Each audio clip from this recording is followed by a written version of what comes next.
generation to generation. That's why we highly regard our Aita brothers as the real true owner of the civic forest, and indeed this is their ancestral land. The dance they are about to perform are the imitation of the movements of the animals found inside the forest, and it is also the manifestation of how animals to affect the daily livings of our Itas. And for the first dance, we have what we call the dragonfly dance or the sayaw na tutubi. Whenever they see a group of swarming dragonfly, it indicates the arrival of the rainy season. Because along with the rainy season comes the most important activity for them, which is the planting season. And imitating the move of a swarming dragonfly in form of a dance is their way of forecasting other tribe the sudden change in weather. So ladies and gentlemen, the dragonfly dance or the sayaw ng tutubi.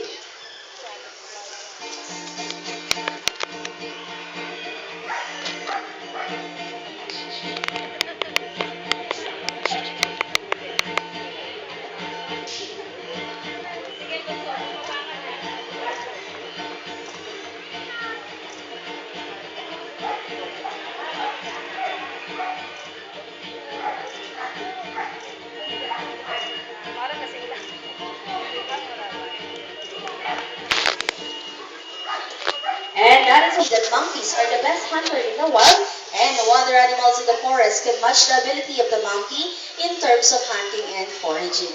This ritual dance is usually performed by the younger generation as their form of training, while the elders are out in the wild searching and hunting for food. So ladies and gentlemen, the monkey dance or the sayaw ng unggoy.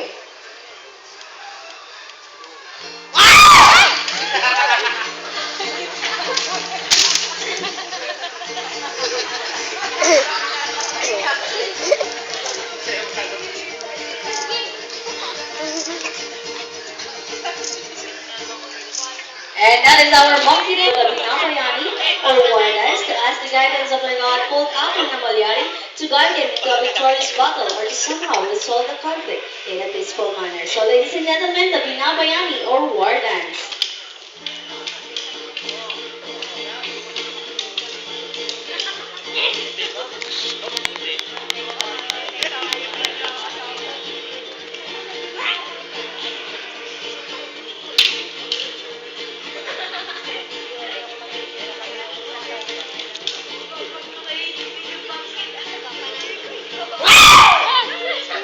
And that's the end of the short but humble presentation.